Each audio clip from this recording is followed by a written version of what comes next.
I bet you didn't know that cab rides could get this creepy. Imagine driving through the city streets at night, the usual hustle and bustle replaced by an eerie silence. The streetlights cast long shadows, and every corner seems to hide a secret. The city, usually so alive, now feels like a ghost town. One night, Jake picked up the wrong passenger. It was a night like any other, or so he thought. The air was thick with the promise of rain, and the streets were unusually empty. Jake had been driving his cab for years, but nothing could have prepared him for what was about to happen.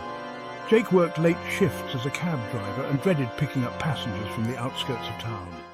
These areas were always a bit more desolate, the roads less travelled. The further he drove from the city centre, the more isolated he felt.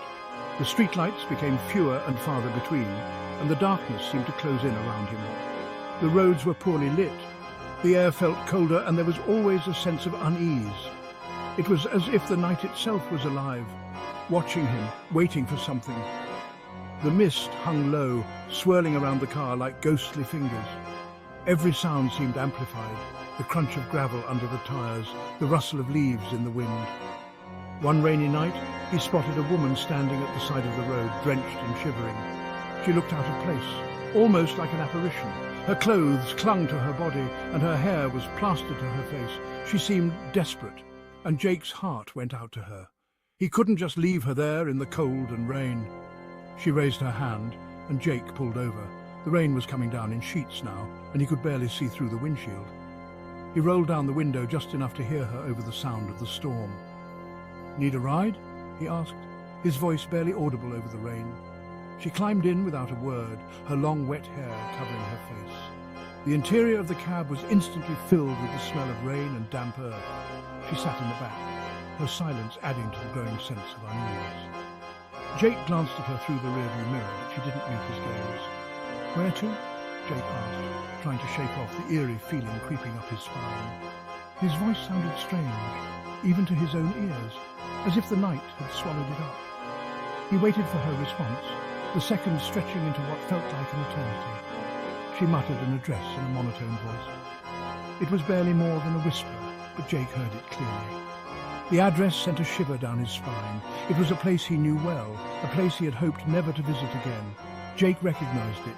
It was an abandoned estate everyone in town claimed was haunted. The stories about that place were legendary. People spoke of strange lights, ghostly figures, and unexplained noises. It was the kind of place that made your skin crawl just thinking about it. He hesitated, but decided to drive her. What choice did he have? He couldn't just leave her there. As he drove, the rain seemed to intensify, the road ahead barely visible. The trees on either side of the road loomed like dark sentinels, their branches reaching out like skeletal hands. The ride was silent except for the rain tapping against the windows. The rhythmic sound was almost hypnotic, lulling him into a false sense of security. But every so often a flash of lightning would illuminate the interior of the cab, casting eerie shadows that danced and flickered. Every so often, Jake glanced in the rearview mirror, but the woman just stared out the window, unmoving. Her silence was unnerving, and he couldn't shake the feeling that something was terribly wrong. He tried to focus on the road, but his mind kept drifting back to her. He tried to make small talk, but she didn't respond. "Rough night?" he asked, hoping to break the ice. But she remained silent, her gaze fixed on something only she could see. The air in the cab grew colder, and Jake felt a chill run down his spine. As they neared the estate, Jake felt the temperature in the cab drop drastically. It was as if they had entered another world, a world where warmth and light had no place. His breath came out in visible puffs, and he could see the frost forming on the inside of the windows. His breath fogged the windshield, and the smell of damp earth filled the car. It was a smell he associated with graveyards and old, forgotten places. He glanced back again, hoping for some sign of life from his passenger. He glanced back again. She was gone. The back seat was empty, as if she had never been there. Panic surged through him, and he slammed on the brakes, the car skidding to a halt on the wet road. Panicked, Jake slammed on the brakes and got out of the car. The rain was still pouring down, soaking him to the bone. He looked around, his heart pounding in his chest. Where could she have gone? There was no sign of her anywhere. The back seat was completely dry, as if no one had been there. He ran his hand over the seat, feeling the cold, dry fabric. It didn't make any sense. She had been there, he was sure of it. But now it was as if she had vanished into thin air. He looked up at the estate, its broken windows like hollow eyes staring back at him. The place looked even more sinister in the rain, the shadows deeper and more menacing.